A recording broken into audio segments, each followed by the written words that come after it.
హల్లెలూయా. ఇంకా గట్టిగా చెప్పొచ్చా? ఇంకా గట్టిగా చెప్పొచ్చా? లోపల వాయిస్ అంతా బయటకు తీసి చెప్పొచ్చు ఒకసారి గట్టిగా హల్లెలూయా చెప్దాం. దేవునికి స్తోత్రం. లాస్ట్ వీక్ ఎక్కడున్నాం మనము?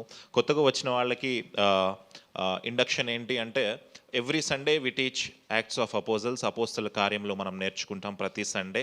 అండ్ ఎవ్రీ ఫ్రైడే బైబిల్ స్టడీలో 2వ సమూయేలు గ్రంథము ధ్యానిస్తూ ఉన్నాము.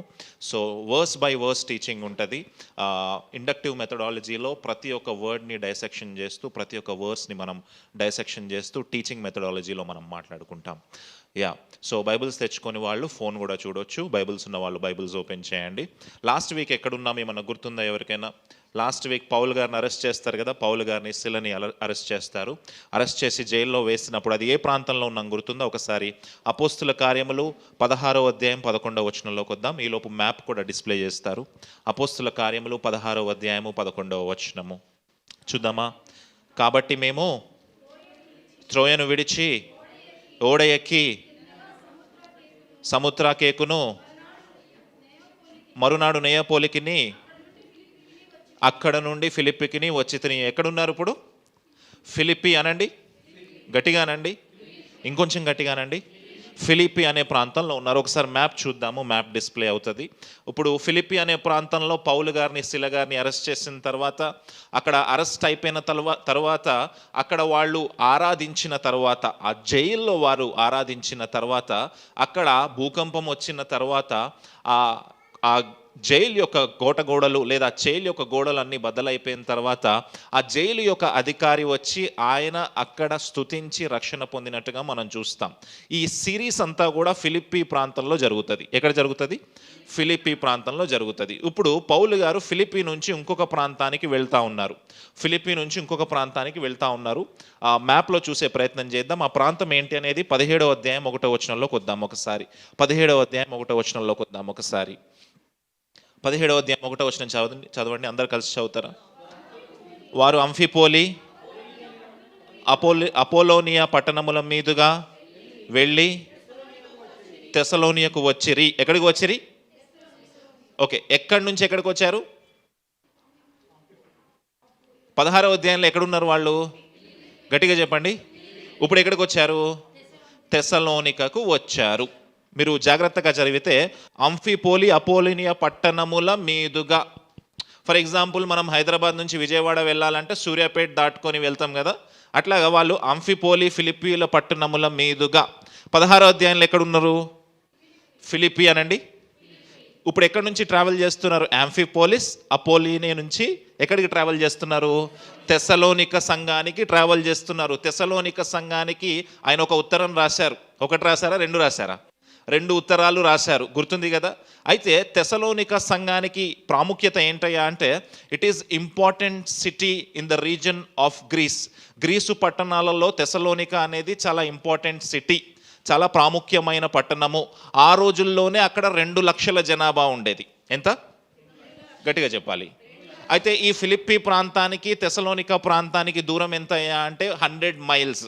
ఎంత? గట్టిగా చెప్పండి. అంటే ఎన్ని కిలోమీటర్స్ ఉండొచ్చు? 150 కిలోమీటర్స్ ఉండొచ్చు. ఒకవేళ బై వాక్ వాళ్ళు ట్రావెల్ చేస్తే 3 days పట్టొచ్చు. చూడండి, ఫిలిప్పీలో ఉన్నారు 16వ అధ్యాయంలో. ఇప్పుడు ఎక్కడికి వచ్చారు? తెసలోనికకు వచ్చారు. తెసలోనికకి ప్రాముఖ్యమైన విషయం ఏంటయ్యా అంటే, అది మాసిదోనియా ప్రాంతానికి క్యాపిటల్ సిటీగా ఉంది. మాసిదోనియా ప్రాంతానికి క్యాపిటల్ సిటీగా ఉంది. అంత మాత్రమే కాదు, తెసలోనిక పట్టణములో ఆ రోజు 2 లక్షల మంది ఉండేవారు. ఆ రోజుల్లో పౌలు గారి టైంలో తెసలోనిక పట్టణంలో ఎంతమంది ఉండేవారు? 2 లక్షల మంది ఉండేవారు. అంత మాత్రమే కాదు, బైబిల్ చరిత్రలో తెసలోనిక పట్టణము ఎందుకు అంత ప్రాముఖ్యమైనది అంటే, గాస్పల్ ఎక్స్ప్లోజన్ అక్కడి నుంచే జరిగింది. గాస్పల్ ఎక్స్ప్లోజన్ అక్కడి నుంచి జరిగింది.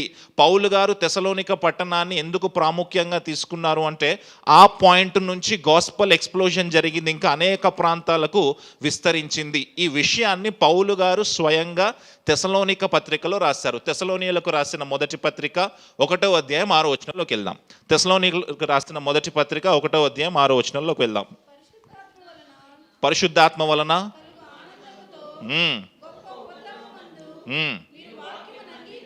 మీరు వాక్యమును అంగీకరించి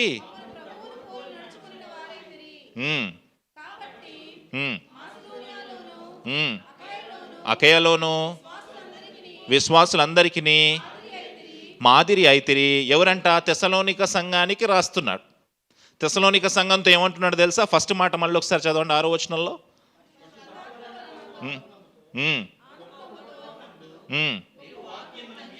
మీరు వాక్యమును అంగీకరించి ప్రభువును పోలి నడుచుకునే వారైతిరి. తెస్సలోనిక సంఘస్థులంట వాక్యాన్ని అంగీకరించి ప్రభువును పోలి నడుచుకున్న వారైతిరి. అలా జరగడం వల్ల ఏం జరిగింది? చదవండి, ముందుకు వెళ్ళండి. కాబట్టి మాసిదోనియాలోను అకయాలోను విశ్వాసులందరికీ మాదిరైతిరి.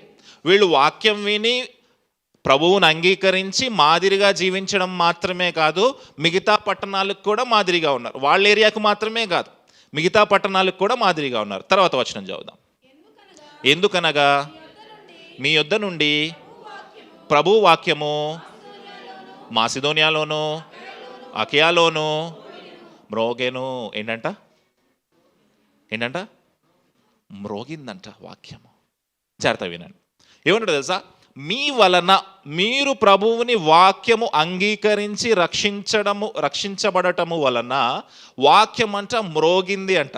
అంటే ఇంగ్లీష్లో రెజొనేటెడ్ అని ఉంటుంది, లేదా ఎకోడ్ అని ఉంటుంది. ఎకోడ్ అంటే ఏంటి? నేను ఇక్కడ మాట్లాడుతున్నానంటే ఎక్కడో ఎకో వస్తుంది. నేను ఇక్కడ మాట్లాడితే ఎక్కడో, ఫర్ ఎగ్జాంపుల్ మనం ఒక ప్లేట్ తీసుకొని దాంతో స్పూన్ తోటి కొట్టామనుకోండి, ఈ సౌండ్ ఎక్కడి వరకు వెళ్తుంది? అక్కడ వరకు వెళ్తుంది. జాగ్రత్తగా వినండి. తెస్సలోనిక సంఘము వారు వాక్యమును విని అంగీకరించిన తర్వాత వాక్యం అక్కడ మోగిందంట. ఆ సౌండ్ ఎక్కడి వరకు వినపడింది?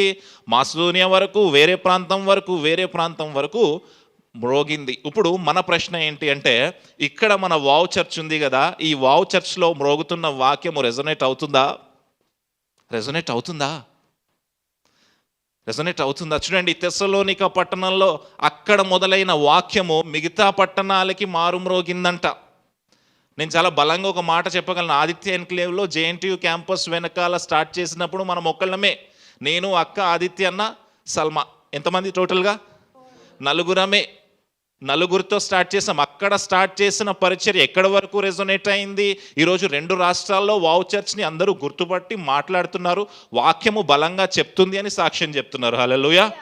మ్రోగుతుంది అని నేను గట్టిగా బలంగా చెప్పగలను. హల్లెలూయా. చూడండి, వాక్యము రెజొనేట్ అవ్వాలి, మ్రోగాలి. నేను ఒక భక్తుడితో మాట్లాడుతా ఉన్నాను, ఒక సేవకుడితో మాట్లాడుతా ఉన్నాడు. ఆయన ఏమంటా ఉన్నాడు తెలుసా? మాకు చర్చ్ పెట్టుకోవడానికి స్థలము లేకపోతే ఒక పెంట కుప్పు ఉందంట, చెత్త వేసే పెంట కుప్పు ఉంటుంది కదా, దాన్ని క్లీన్ చేసుకొని అక్కడ పరిచర్య నడుపుకున్నారంట. మనకుందా? మంచి ప్లేస్ ఉందా లేదా? ఉంది అంటే ఉందని చెప్పండి గట్టిగా. ఉంది. ఏసీలో కూర్చున్నామా? చూడండి, పెంట కుప్పల క్లీన్ చేసుకొని నడిచిన పరిచర్యలు. మన పరిచర్య కూడా మొదట గుర్తుందా? అక్కడ ఆదిత్య ఎన్క్లేవ్లో, తర్వాత ఈ పక్కన డ్యాన్స్ స్కూల్లో విగ్రహాల మధ్య మనం పరిచర్య చేసాం, గుర్తుందా? దేవుడు తర్వాత మనల్ని బ్లెస్ చేసి ఈ ప్రాంతానికి నడిపించాడు. ఇక్కడ నుంచి వాక్యము రెజొనేట్ అవ్వును గాక. గట్టిగా ఆమెన్ చెప్దాం. ఇక్కడ నుంచి వాక్యము 2 రాష్ట్రాలకి మ్రోగును గాక. ఆమెన్. ఇది వావ్ చర్చ్ కాదు, ఇది అన్వేష్ కాదు, ఇది శ్వేతక కాదు, ఇది డేవిడ్ అని ఎవరు కాదు, ఇది సంఘము పేరు కానే కాదు. ఇది కేవలం దేవుని వాక్యము మాత్రమే మ్రోగును గాక. ఆమెన్. పౌలు గారు అన్నాడా నేను చెప్పిన వాక్యం మ్రోగింది అన్నాడా? మోగలే. దేవుని ఒక్క వాక్యము మ్రోగింది. దేవుని ఒక్క వాక్యము అట్లా పనిచేయనుగాక. దేవుని ఒక్క వాక్యము అనేక మందిని తాకునుగాక. దేవుని వాక్యము అనేక మందికి ఆదరణ ఇచ్చునుగాక. ఆమెన్. దేవుడు నిలబెట్టుకుంటాడు సేవకుల్ని. ఆ కాలంలో తెస్సలోనికలో పనిచేయడానికి దేవుడు ఎవరు నిలబెట్టుకున్నాడు? పౌలుని, సిలని, తిమోతి గారిని, లూకా గారిని నిలబెట్టుకున్నాడు. తర్వాత ఏం జరిగిందో చూద్దాం. 2వ వచనంలోకి వద్దాం. 2-3 వచనాలు. గనుక పౌలు తన వాడుక చొప్పున సమాజపు వారి యొద్దకు వెళ్ళి క్రీస్తు శ్రమపడి మృతులలోంచి లేచుట ఆవశ్యకమనియు నేను మీకు ప్రచురము చేయు యేసే క్రీస్తై ఉన్నాడనియు లేఖనములో నుండి దృష్టాంతములను ఎత్తి విప్పి చెప్పుచు వారితో 3 విశ్రాంతి దినములు తర్కించుచుండెను. పౌలు గారు ఎక్కడికి వచ్చారు ఇప్పుడు? పౌలు గారు ఎక్కడున్నారు ఇప్పుడు? తెస్సలోనికలో ఉన్నారు కదా, అదే కదా మనం మాట్లాడు. ఇంతకుముందు ఎక్కడి నుంచి వచ్చారు? ఫిలిప్పీ నుంచి తెస్సలోనికకి వచ్చారు. అయితే పౌలు గారు ఫిలిప్పు నుంచి తెస్సలోనికకి రావాలి అంటే డబ్బులు ఖర్చు అవుతాయా లేదా? పౌలు గారు అక్కడ పరిచర్య స్టార్ట్ చేయాలంటే డబ్బులు ఖర్చు అవుతాయా లేదా? ఎవరు సపోర్ట్ చేస్తుంటారు? ఎవరు సపోర్ట్ చేస్తుంటారు? దీనికి ఆన్సర్ పౌలు గారే ఇస్తున్నారు. ఫిలిప్పీలకు రాసిన పత్రిక 4వ అధ్యాయం 15వ వచనం. ఫిలిప్పీలకు రాసిన పత్రిక 4వ అధ్యాయం 15వ వచనం. అందరు తీస్తే కలిసి చదువుదాం. ఫిలిప్పీలకు రాసిన పత్రిక 4వ అధ్యాయం 15వ వచనం. ఫిలిప్పీయులారా, సువార్తను నేను బోధింపనారంభించి మాసిదోనియా నుండి వచ్చినప్పుడు ఇచ్చు విషయములలోను పుచ్చుకొని విషయములలోను మీరు తప్ప మరి ఏ సంఘపు వారును నాతో పాలివారు కాలేదని మీకే తెలియను. ఏలయనగా తెసలోనికలో కూడా మీరు మాటి మాటికి నా అవసరము తీర్చుటకు సహాయము చేసితిరి. నా అవసరము తీర్చుటకు పౌలు గారి డబ్బులు ఎవరు ఇచ్చారు? ఫిలిప్పు సంఘం వాళ్ళు ఇచ్చారు. ఫిలిప్పు సంఘం వారు పౌలు గారు తెసలోనికలో పరిచర్య చేయడానికి డబ్బులు ఇచ్చారు. నేను ఇక్కడ డబ్బుల గురించి, కానుకల గురించి మాట్లాడట్లేదు. వావ్ చర్చ్ ఎప్పుడు అట్లా మాట్లాడదు. ఆమెన్. ఎప్పుడు మనం డబ్బుల గురించి మాట్లాడము.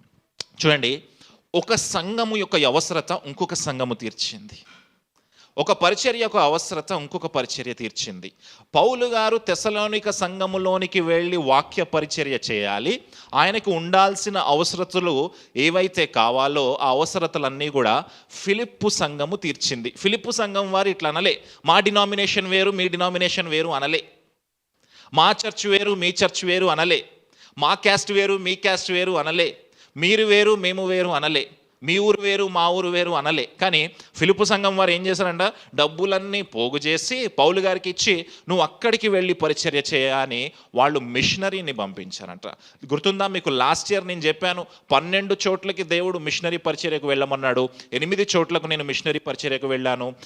ప్రభు యొక్క విశ్వాసులు ఇచ్చిన సొమ్ముతోటి, దేవుని యొక్క విశ్వాసులు ఇచ్చిన సొమ్ముతోటి మేము మిషనరీ పరిచర్య చేయగలిగాం.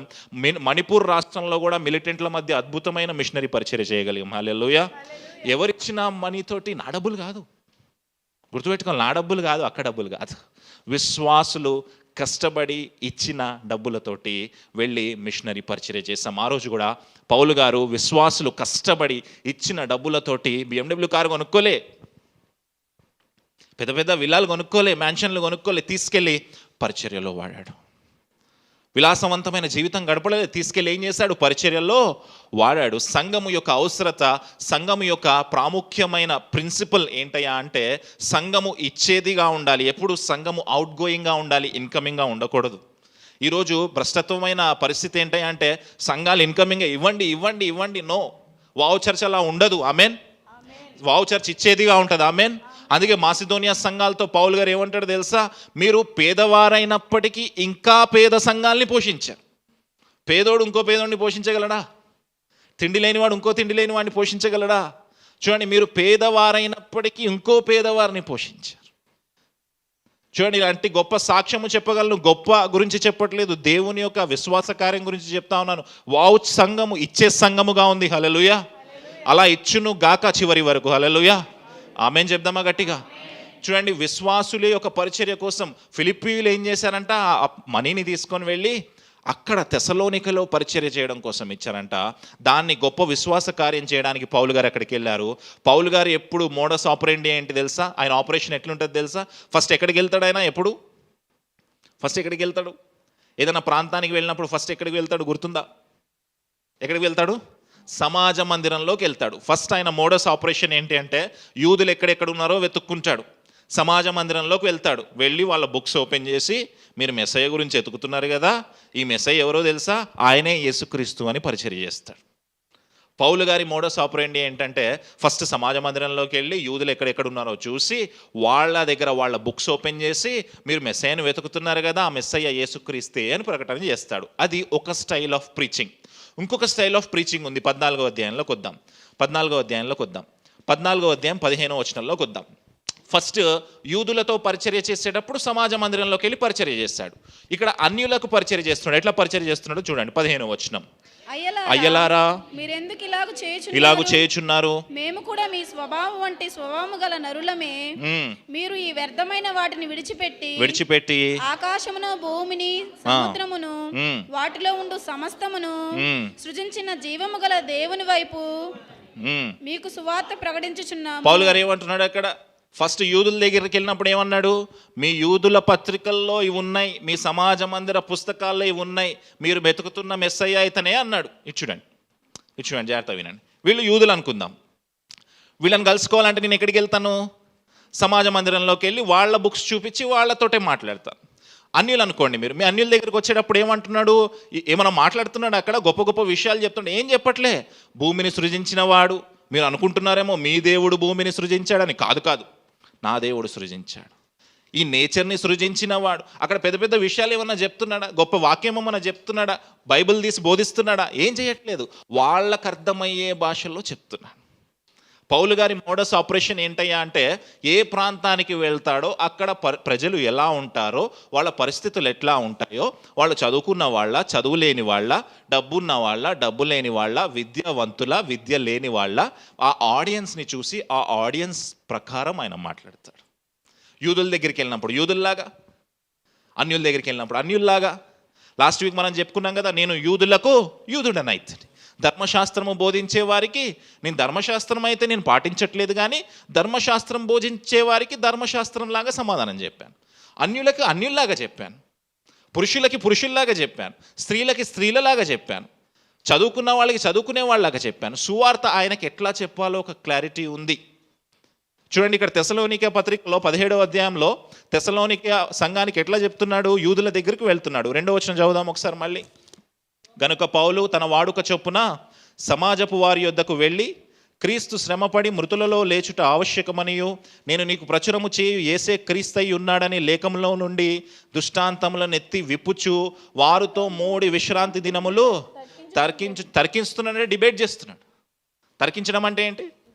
ఎవరితో డిబేట్ చేస్తున్నాడు? యూదులతో డిబేట్ చేస్తున్నాడు. ఎక్కడ డిబేట్ చేస్తున్నాడు? సమాజం. వాళ్ళు సమాజ మందిరంలో ఎవ్రీ వీక్ ఎప్పుడు కలుసుకుంటారు? సాటర్డే కలుసుకుంటారు, షబ్బాత్ రోజు. ఎన్ని వారాలు వెళ్ళాడు ఎక్కడికి? 3. ఫస్ట్ డే అయిపోయింది కదా, విడిచిపెట్టేశాడా? విడిచిపెట్టలే. సెకండ్ డే అయిపోయింది కదా, విడిచిపెట్టాడా? విడిచిపెట్టలే. మళ్ళీ థర్డ్ సాటర్డే కూడా వెళ్ళాడు. చూడండి, పౌలు గారి యొక్క ప్యాషన్, అండర్స్టాండ్ హిస్ ప్యాషన్. 3 వారాలు అలసిపోకుండా, బహుశా ఎంతమంది తిట్టారో, ఎంతమంది కొట్టారో, నువ్వు ఎవడివిరా మా దగ్గరికి వచ్చి చెప్పడానికి అన్నారో, కానీ 3 వారాలు వెళ్ళి తర్కిస్తూ వచ్చాను. తర్కించడం అంటే ఏంటి? మన భాషలో అపాలజెటిక్స్ అంటాం. మీ గ్రంథంలో ఇది ఉంది, మా గ్రంథంలో ఇది ఉంది. చక్కగా అద్భుతంగా ప్రసంగం చేశాడు. 4వ వచనంలో చదువుదాం. 4వ వచనం చదువుదాం. వారిలో కొందరును భక్తిపరులకు గ్రీసు దేశస్థులో చాలా మందియు ఘనతగల స్త్రీలలో అనేకులను ఒప్పుకొని పౌలుతోను శీలతోను కలుసుకొనిరి. చూడండి, పౌలు గారు తెస్సలోనిక సంఘానికి వెళ్ళి ఎన్ని వారాలు డిబేట్ చేశాడు? 3 వారాలు డిబేట్. రిజల్ట్ ఏమైంది? రిజల్ట్ ఏమొచ్చింది? 4వ వచనంలో, వారిలో కొందరు భక్తిపరులకు గ్రీసు దేశస్థుల్లో చాలా మంది, ఘనత గల స్త్రీలలో అనేకులు. రిజల్ట్ వచ్చిందా? చూడండి, పౌలు గారికి కష్టపడి ఫిలిప్పీ సంఘం వాళ్ళు ఇచ్చిన డబ్బులు వృధాగా పోయాయా? పోలే. తీసుకెళ్ళాడు, ఖర్చు చేశాడు, పరిచర్య చేశాడు. ఎంత గొప్ప హార్వెస్ట్ అక్కడ కనిపిస్తుంది. చూడండి, ఎంత గొప్ప హార్వెస్ట్ అక్కడ కనిపిస్తుంది. యూదుల్లో కొందరు, భక్తిపరులకు గ్రీసు దేశస్థుల్లో చాలామంది, ఘనత గల స్త్రీలలో అనేకులు. ఘనత గల స్త్రీలు అంటే ఎవరై ఉంటారు? బహుశా గవర్నమెంట్ అఫీషియల్స్ అయి ఉంటారు, ఐఏఎస్ ఆఫీసర్స్, ఐపీఎస్ ఆఫీసర్స్ అయి ఉంటారు. ఆ లేడీస్, వాళ్ళని ఒప్పించడం అంత ఈజీయా? వాళ్ళకు సువార్త చెప్పడం అంత ఈజీయా? మనం ఏ లాజిక్ వేస్తే ఆ లాజికల్ రీజనింగ్ తోటి వాళ్ళు క్వశ్చన్ చేస్తారు రిటర్న్లో మనకి. చూడండి, పౌలు పరిచర్య చేస్తే అక్కడ వాళ్ళు ఒప్పుకున్నారంట. 5వ వచనంలోకి వద్దాం. అయితే యూదులు మత్సరపడి పనిపాటలు లేక దుష్టులను వెంటబెట్టుకొని గుంపు కూర్చి పట్టణమెల్ల అల్లరి చేయొచ్చు. యాసోను ఇంటి మీద పడి వారిని జనుల సభ యొద్దకు తీసుకొని వచ్చుటకు యత్నము చేసిరి. ఇప్పుడు పౌలు గారు అక్కడ పరిచర్య చేస్తుంటే గొప్ప కార్యం జరిగింది. చాలా మంది విశ్వాసంలోకి వచ్చారు. ఊరుకుంటుందా సాతాను? ఊరుకోదు. ఏమైందంట? యూదులు ఏం చేశారంట? మత్సరపడి, అసూయపడి. ఏమైనా గుర్తొస్తుందా మీకు? యూదులు మత్సరపడి పని పాటలు లేక తిరుగు కొందరు దుష్టులను వెంటబెట్టుకొని గుంపు కూర్చి పట్టణమెల్లా అల్లరి చేయొచ్చు. ఏదైనా సీన్ గుర్తొస్తుందా మీకు? ఏమైనా సీన్లు గుర్తొస్తున్నాయా? పని పాట లేని పనికి వాళ్ళు కొంతమంది ఉన్నారు. ఇప్పుడు ఉండడం కాదు, అప్పుడే ఉన్నారు. పట్టణమంతా అల్ల ర్యాలీ చేస్తూ వస్తారు కదా కొంతమంది మన దగ్గరికి. సౌండ్ ఎక్కువైంది, అది ఎక్కువైంది. పని పాట లేని కొంతమంది, పని ఉండదు, పాట ఉండదు, దేశాన్ని ఎట్లా ముందుకు తీసుకెళ్తాం ఉండదు. తాగుబోతులు, వ్యభిచారులు, మోసగాళ్ళు. ఈరోజు అనుకుంటున్నాం ప్రాబ్లం. లేదు, ఆ రోజు పౌలు గారు సువార్త చేస్తున్నప్పుడు కూడా ఆ రోజే పని పాట లేని చాలామంది ఉన్నారంట. ఈరోజు ఇంకెంతమంది ఉన్నారు దేశం నిండా? చూడండి, పని పాట లేని కొంతమంది వీధులలో అల్లరి చేస్తూ పౌల్ని ఎక్కడికి లాగారంట? కోర్టుకి లాగారంట. యాసోను ఇంటి మీద పడి, యాసోను అంటే ఇంగ్లీష్లో జేసన్ అంటాం, ఆ జేసన్ గారి ఇంట్లోనే పౌలు గారు ఉన్నారు. పౌలు గారు వాళ్ళ ఇంట్లో ఉన్నారని ఇన్ఫర్మేషన్ వచ్చింది. ఇన్ఫర్మేషన్ రాగానే ఇంటి మీద పడిపోయారంట. చూడండి 6వ వచనం చూద్దాం ఒకసారి. అయితే వారు కనబడకపోయినందున యాసోనును కొందరు సహోదరులను ఆ పట్టణపు అధికారి యొద్దకు ఈడ్చుకొని పోయి భూలోకమును తలకిందులు చేసిన వీరు ఇక్కడికి కూడా వచ్చి ఉన్నారు. యాసోను వీరిని చేర్చుకుని అక్కడికి వెళ్ళేసరికి పౌలు శిలలు కనపడలేదంట. కనపడకపోతే ఎవరిని పట్టుకొని పోయారు? అరే వీడే కదా పాస్టర్లను తెచ్చి ఇక్కడ సువార్త, ఈయన పట్టుకపోదాం. ఎవరిని పట్టుకుపోయారు? యాసోన్ని, ఇంకొంతమందిని పట్టుకెళ్ళారంట. ఎవరి దగ్గర పట్టుకెళ్ళారు? కోర్టుకు పట్టుకెళ్ళారు, అధికారులకు పట్టుకెళ్ళారు. అక్కడికి వెళ్ళిన తర్వాత ఏమంటున్నారు చూడండి, పట్టణపు అధికారుల యొద్దకు ఈడ్చుకొని పోయి భూలోకములను తలకిందులు చేసిన వీరు ఇక్కడికి కూడా. వాళ్ళు కాంప్లిమెంట్ ఇస్తున్నారా, తిడుతున్నారా? పౌలు గురించి ఏమన్నారు వాళ్ళు? భూలోకాన్ని తలకిందులు చేసిన వాళ్ళు ఇక్కడ కూడా ఉన్నారంట. కాంప్లిమెంట్ ఇస్తున్నారా, తిడుతున్నారా? వాళ్ళు తిడుతున్నారేమో, కానీ దేవుడు దాన్ని ఏం చేశాడు తెలుసా? గొప్ప ఆశీర్వాదంగా మార్చాడు. హల్లెలూయా. చూడండి, యేసుక్రీస్తు 12 మంది శిష్యులతోటి భూమిని తలకిందులు చేస్తే అపోస్తులు ఈ గ్రహాలన్నింటినీ తలకిందులు చేశారంట. హల్లెలూయా. యేసుక్రీస్తు అని ఎన్ని సంవత్సరాలు పరిచర్య చేశారు? 3.5 సంవత్సరాలు. పౌలు గారు ఎన్ని సంవత్సరాలు పరిచర్య చేశాడు? యేసుక్రీస్తు కంటే ఎక్కువ, తక్కువ? చూడండి, యేసుక్రీస్తు వారు 3.5 సంవత్సరాలు పరిచర్య చేసి భూమిని తలకిందులు చేస్తే అన్యులకు కూడా తెలిసిపోయింది వీళ్ళు భూమిని తలకిందులు చేస్తారా. ఎందుకు వస్తారు జెండాలు కట్టుకొని మన మీదకి? ఎందుకు వస్తారు? అందుకే వస్తారు, తెలుసు వాళ్ళకి భూమిని తలకిందులు చేస్తామని. హల్లెలూయా. గట్టిగా చెప్పాలా? నీరసంగా చెప్పదు, గట్టిగా చెప్పండి. మనం భూమిని తలకిందులు చేసే వారిగా ఉందము గాక. అట్లీస్ట్ కుకట్పల్లినైనా తలకిందులు చేసే వారిగా ఉందము గాక. భూమిని తలకిందులు చేస్తారంట. దేవుని వాక్యం ఏం చెప్తా ఉంది తెలుసా? స్వయంగా యేసుక్రీస్తు వారు ఏం చెప్పారు తెలుసా? నా తర్వాత వచ్చే శిష్యులు నాకంటే గొప్పగా పనిచేస్తారని చెప్పారు. చూద్దామా యోహాను సువార్త 14వ అధ్యాయం 12వ వచనం చూద్దామా? యేసుక్రీస్తు వారు మనకు అప్పచెప్పిన బాధ్యత. యోహాను సువార్త 14వ అధ్యాయం 12వ వచనం, 14వ అధ్యాయం 12వ వచనం. నేను తండ్రి యొద్దకు వెళ్ళుచున్నాను, నేను చేయు క్రియలు నా యందు విశ్వాసముంచువాడును చేయును. వాటికంటే మరి గొప్పవియు అతడు చేయనని మీతో నిశ్చయముగా చెప్పుచున్నాను. యేసుక్రీస్తు వారు స్వయంగా ఏమంటున్నారు తెలుసా? నేను నా తండ్రి దగ్గరికి వెళ్ళిపోతున్నానయ్యా. నా యందు విశ్వాసముంచిన సల్మా, నా యందు విశ్వాసముంచిన మనోజ్ఞ, నా యందు విశ్వాసముంచిన విశాల్, నా యందు విశ్వాసముంచిన సాయి నాకంటే గొప్ప కార్యాలు చేస్తారు. ఆమేన్. గట్టిగా హల్లెలూయా చెప్దామా? ఆ భాగ్యాన్ని దేవుడు మనకిస్తున్నాడు. యేసుక్రీస్తు వారే చెప్తారు నాకంటే గొప్ప కార్యాలు చేస్తారు వీళ్ళు. నేను భూమిని కొంచెం కదిలించానేమో, తర్వాత విశాల్ వస్తాడు భూమిని తలకిందులు చేసేస్తాడు. హల్లెలూయా. తర్వాత సల్మా వస్తుంది భూమిని తిప్పి తిప్పి విసిరి కొడుతుంది. హల్లెలూయా. దేవుడు మాట్లాడతాం. దేవుడిచ్చిన బాధ్యత నవ్వడం కాదు, ఇది దేవుడిచ్చిన బాధ్యత. భూమిని తలకిందులు చేసేవారిగా ఉండాలి. ఆ తర్వాత పౌలు గారు కూడా భూమిని తలకిందులు చేశారు కాబట్టి ఆ అన్యులకు ఆ విషయం తెలుసు కాబట్టి యాసోని ఇంటి మీద పడి యాసోని తీసుకొచ్చి ఏమంటారో తెలుసా?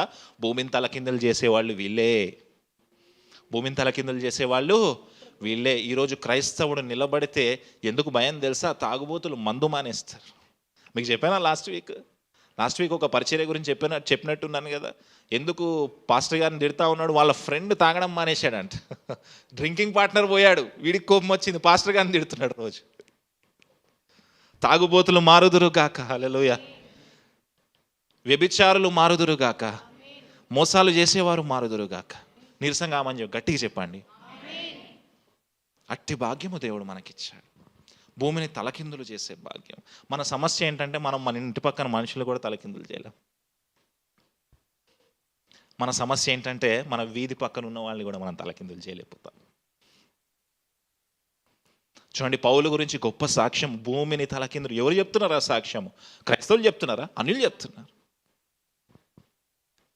గొప్ప సాక్ష్యం పొంది తర్వాత ఏం జరిగింది చూద్దాం. వీరందరూ యేసును వేరొక రాజు ఉన్నాడని చెప్పి కైసరు చట్టములకు విరోధముగా నడుచుకున్న వారు అని కేకలేస్తున్నారంట. ఏమని సాక్ష్యం చెప్తున్నారు? కైసర్ అనే ఒక రాజు ఉన్నాడు కదా, ఆ రాజు లేడు, కొత్త రాజును చెప్పారా? పౌలు గారు ఎక్కడని చెప్పాడా? అట్లా పౌలు గారు ఎక్కడని చెప్పాడా వేరే రాజు ఉన్నాడని? చెప్పలే. కానీ వీళ్ళు ఏం చెప్తున్నారు అక్కడ? అబద్ధ సాక్ష్యం చెప్తున్నారు. ఏమైనా గుర్తొస్తుందా? యేసుక్రీస్తు గురించి అబద్ధ సాక్ష్యం చెప్పారా? శిష్యుల గురించి అబద్ధ సాక్ష్యం చెప్పారా? పౌలు గురించి అబద్ధ సాక్ష్యం చెప్పారా? రేపు నీ గురించి కూడా అబద్ధ సాక్ష్యం చెప్తారు. ఆమేన్. ఎవరు చెప్పట్లేదు చూడండి, ఎవరు ఆమేన్ అనట్లేదు. నీ గురించి కూడా అబద్ధ సాక్ష్యం చెప్పొచ్చేమో. పౌలు గారు ఏమనలే, రాజుని ఏమనలేదు ఆయన. కానీ వాళ్ళు కోర్టుకు తీసుకెళ్ళి ఏమంటారు తెలుసా? కేసు స్ట్రాంగ్గా ఉండాలి కాబట్టి అబద్ధ సాక్ష్యం చెప్తున్నారు. చూసారా, మన రాజుని తిడుతున్నాడు ఈయన. రాజుని తిట్టడం అంటే రాజద్రోహం, తీసుకెళ్ళి చంపేస్తారు. అది వాళ్ళకి కావాల్సింది. ముందుకు వెళ్దాం. ఈ మాటలు వినుచున్న జనసమూహమును పట్టణపు అధికారులను కలవరపరిచిరి.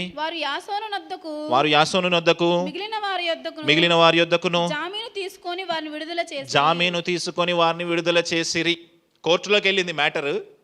జేసన్ ఎంక్వైరీ చేశారు. ఎంక్వైరీ చేసి కొంచెం డబ్బు కట్టించుకొని బెయిల్ ఇస్తారు కదా, అట్లా షూరిటీ తీసుకొని బెయిల్ ఇచ్చారు. ఇదంతా ఎక్కడ జరుగుతుంది? ఏరియాలో జరుగుతుంది, తెస్సలోనిక ప్రాంతంలో జరుగుతుంది. ఆ తర్వాత ఏం జరిగింది చూద్దాం. 10వ వచనం. వెంటనే సహోదరులు రాత్రివేళ పౌలును సీలను బెరయకు పంపించిరి. అక్కడి నుంచి వేరే చోటికి పంపించారు. ఇప్పుడు ఎక్కడికి వెళ్తున్నారు పౌలు గారు? బెరయ. ఒకసారి మ్యాప్ చూద్దాం. 16వ అధ్యాయంలో ఏ ప్రాంతంలో ఉన్నాడు? ఫిలిప్పు ప్రాంతం. ఎక్కడికి వచ్చాడు? తెస్సలోని. ఇక్కడ పర్సిక్యూషన్ వచ్చింది. ఇప్పుడు ఇక్కడ నుంచి ఎక్కడికి వెళ్తున్నాడు? ఎక్కడ ఉంది బెరియా? చూడండి, కనిపిస్తుందా? ఫిలిప్పు నుంచి తెస్సలోనికి వచ్చాడు. తెస్సలోనిక నుంచి మళ్ళీ రిటర్న్ ఎక్కడికి వెళ్ళాడు? బెరియాకు వెళ్ళాడు. ఎందుకు? అక్కడ కోర్టులో ఇబ్బంది అయింది కాబట్టి, వాళ్ళు మీద పడ్డారు కాబట్టి. బెరియాలో ఏం జరిగింది చూద్దాం. 10వ వచనం. వారు వచ్చి యూదుల సమాజ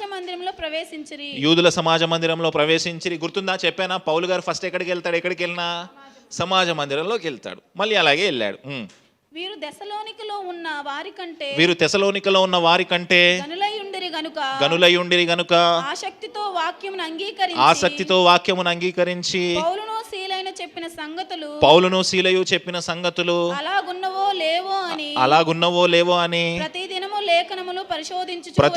లేఖమును పరిశోధించుచు వచ్చిరి. తెస్సలోనిక నుంచి పౌలు గారు ఎక్కడికి వెళ్ళారు? బెరయాకి వెళ్ళారు. బెరయాలో ఏం చేశాడు?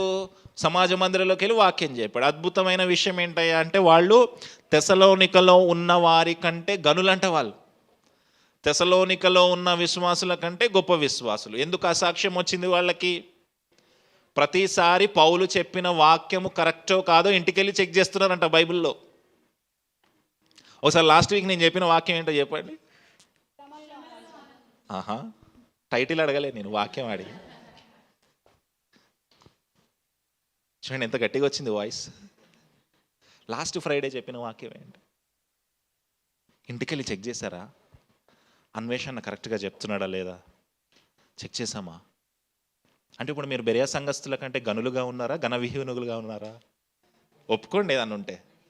ఘనహీనులుగా ఉన్నాం. చెప్పండి ప్రభువా, గట్టిగా చెప్ప. ప్రభువా, ఘనహీనులుగా ఉన్న మమ్ములను గనులుగా చేయుము. ఎట్లా చేస్తాడు గనులుగా అంటే?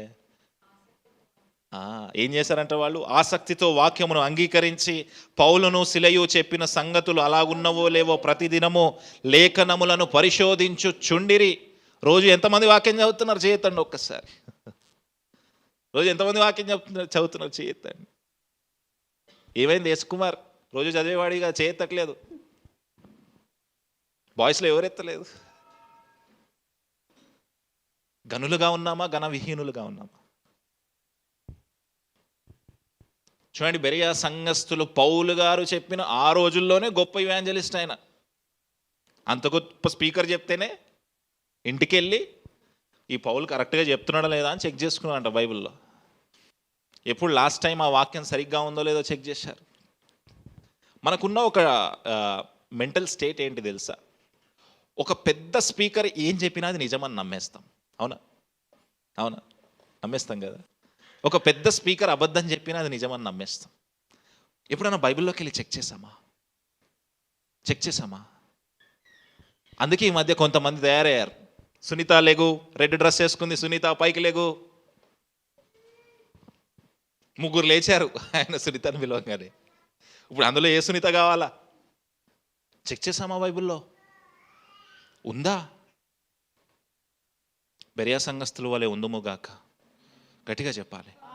వాక్యమును ప్రతిరోజు చదువుతాం. చెప్పండి, వాక్యమును ప్రతిరోజు ధ్యానిస్తామనండి. ప్రతిరోజు లేఖనాలను పరిశోధిస్తామనండి. ఆమేన్. దేవుడు వింటున్నాడు ఈ మాట. రేపటి నుంచి చదవకపోతే ఉంటుంది ఇక మీకు. చూడండి, బెరియా సంఘస్థులు ఎట్లాంటి సాక్ష్యం పొందుకున్నారో మనము అట్లాంటి సాక్ష్యము పొందుకుందుముగాక. అట్టి ఘనతను మనం పొందుకుందుముగాక. మనకేదో ఒక రిచ్ ప్లేస్ ఉండి అంతా ప్రాపర్గా ఉండి వాళ్ళ గురించి ఒక సంఘం గురించి మీరు వినంగానే ఒక మంచి ఆలోచన రావాలి మైండ్లోకి. ఆ చర్చ్ పేరు మీరు వినంగానే మీ మైండ్లో కొన్ని చర్చెస్ తిరుగుతాయి. ఇప్పుడు నేను చెప్తున్నాను, ఆ చర్చ్ పేరు వినంగానే మీకు ఏం సాక్ష్యం వినిపిస్తుంది? మీకేం గుర్తొస్తుంది? ఫస్ట్ థింగ్ అట్లాగా వావ్ చర్చ్ పేరు వినంగానే ఇది వాక్యముతో కట్టబడిన సంఘము అని వినిపించబడను గాక. ఆమేన్. అట్లాంటి సాక్ష్యం మనం పొందుకుందాము గాక. ముందుకు వెళ్దాం. అందుచేత వారిలో అనేకులను ఘనతగల గ్రీసు దేశస్థులైన స్త్రీలలోను పురుషులలోను చాలా మంది విశ్వసించారు. ఇందాక తెస్సలోనికలో చాలా మంది విశ్వసించారు. ఇప్పుడు బెరియాలో ఎవరి? బెరియాలో అనేకులను ఘనత కలిగిన గ్రీసు దేశస్థులలో స్త్రీలలోను పురుషులలోను. ఇంతకుముందేమో స్త్రీలు అక్కడ. ఇక్కడ చూడండి, చాలా చర్చెస్లో నెంబర్ స్త్రీలదే ఎక్కువ ఉంటుంది. ఉంటుందా? పురుషుల నెంబర్ తక్కువ ఉంటుంది. లెక్క పెట్టుకోండి ఇక్కడ ఒకసారి. చాలా సంఘాల్లో స్త్రీల నెంబరే ఎక్కువ ఉంటుంది. చూడండి, పురుషుడి పేరు ఫస్ట్ రాశాడు, తర్వాత స్త్రీ పేరు రాశాడా? ఏమంటున్నాడు? ఘనత కలిగిన గ్రీసు దేశస్థునైన స్త్రీలలోను పురుషులలోను. ఇప్పుడు మా పురుషులందరి కోపం వస్తుంది. వాళ్ళ పేరు ముందు రాయడం ఏంటి? I am head of family అంటారు. చూడండి, చాలా మంది విశ్వసించారు. 13వ వచనంలోకి వద్దాం. అయితే బెరియలో కూడా పౌలు దేవుని వాక్యం ప్రచురించుచున్నాడని తెస్సలోనికలో ఉండు యూదులు తెలుసుకొని అక్కడికి వచ్చి వీళ్ళు ఊరుకుంటారా? తెస్సలోనికలో ఇందాక కోర్టుకి లాగారు కదా, వాళ్ళకి ఇన్ఫర్మేషన్ వచ్చేసింది. ఇంటెలిజెన్స్ స్పైలు ఉన్నారు వాళ్ళకి. ఈ పౌలు గారిని ఇక్కడ నుంచి తరిమేశాము, వీడు వాక్యం చెప్తాడు ఆపుతాడు రా అనుకుంటే ఆపట్లేదు. అక్కడ బెరియాకి వెళ్ళి కొత్త కుంపటి పెట్టాడు. ఇప్పుడు అక్కడికి కూడా వెళ్దాం. తెస్సలోనిక నుంచి బెరియాకి ట్రావెల్ చేశారంట వాళ్ళు. ఎంత కోపమో చూడండి దేవుని సువార్త అంటే, ఎంత కోపమో చూడండి దేవుని సేవకుడు అంటే. తెస్సలోనిక నుంచి బెరియాకి వెళ్ళారంట పని కట్టుకొని. కొంతమంది ఉంటారు అట్లనే పని పాట లేకుండా. ఎవరు వాళ్ళు? పని పాటలు లేని వాళ్ళు. అక్కడి నుంచి అక్కడికి ట్రావెల్ చేసి మళ్ళీ గొడవలు రేపారంట. చూద్దాం 14వ వచనం. వెంటనే సహోదరులు పౌలును సముద్రము వరకు వెళ్ళమని పంపిరి. అయితే శీలయు తిమోతియు అక్కడే నిలిచిపోయారు. సహోదరులు ఏం చేశారంటే, మీరు ఇక్కడ నుంచి వెళ్ళిపోయిండి అయ్యా అని సముద్రం దగ్గరికి తీసుకెళ్లి బోట్ ఇచ్చారు. టోటల్ ఎంతమంది ఉన్నారు? పౌలు గారు, శిల గారు, తిమోతి గారు, లూకా గారు, 4 ఉన్నారు కదా. ఇప్పుడు ఎవరెవరు మిగిలిపోయారు అక్కడ? శీలయు తిమోతి మిగిలిపోయారు. ఇంకెవరెవరు వెళ్తున్నారు ముందుకి? పౌలు గారు, లూకా గారు. 15వ వచనం చూద్దాం. పౌలును సాగనంప వెళ్ళిన వారు అతనిని ఏథెన్సు పట్టణము వరకు తోడుకొని వచ్చి. ఏ పట్టణానికి తీసుకెళ్లారు? ఈ అధ్యాయం ఎక్కడ స్టార్ట్ అయింది మనకు? ఫస్ట్ 16వ అధ్యాయం ఫిలిప్పులో స్టార్ట్ అయింది. ఎక్కడికి వచ్చాడు ఫిలిప్పు నుంచి? ఒకసారి మళ్ళీ మ్యాప్ చూద్దాం. ఫిలిప్పు నుంచి ఎక్కడికి వచ్చాడు? తెస్సలోనిక నుంచి ఎక్కడికి వచ్చాడు? బెరియా నుంచి ఇప్పుడు ఎక్కడికి వెళ్తున్నాడు? ఇప్పుడు లాజికల్గా మనం ఆలోచించాలంటే JNTU మెట్రో నుంచి కేపీహెచ్బి తర్వాత ఏ స్టాప్ వస్తుంది? కుకట్పల్లి తర్వాత ఏ స్టాప్ వస్తుంది? బాలనగర్. అట్లా అన్నమాట. చూడండి, ఫస్ట్ ఫిలిప్పీకి వచ్చాడు 16వ అధ్యాయంలో. తర్వాత ఎక్కడికి వచ్చాడు? ఇప్పుడు బెరియా నుంచి ఎక్కడికి ప్రయాణం చేశాడు? బోట్ ఎక్కి. చూడండి, యారో మార్క్ సరిగ్గా కనిపిస్తుందా? ఇక్కడ బోట్ ఎక్కిచ్చారు. రోడ్ మార్గంలో వెళ్ళడం సేఫ్ కాదు. రోడ్ మార్గంలో వెళ్ళడం సేఫ్ కాదు కాబట్టి బోట్ ఎక్కించి ఇలాగ ఎథెన్స్లోకి వచ్చాడు. ఎక్కడికి వచ్చాడు? ఇప్పుడు జాగ్రత్తగా విందాం. నన్ను చూడండి అందరు. ఎథెన్స్ అనేది ఒక బ్యూటిఫుల్ సిటీ. ఈ రోజుకి కూడా గ్రీస్ దేశంలో ఎథెన్స్ అనేది ఒక బ్యూటిఫుల్ సిటీ. ఎథెన్స్కున్న ప్రాముఖ్యమైన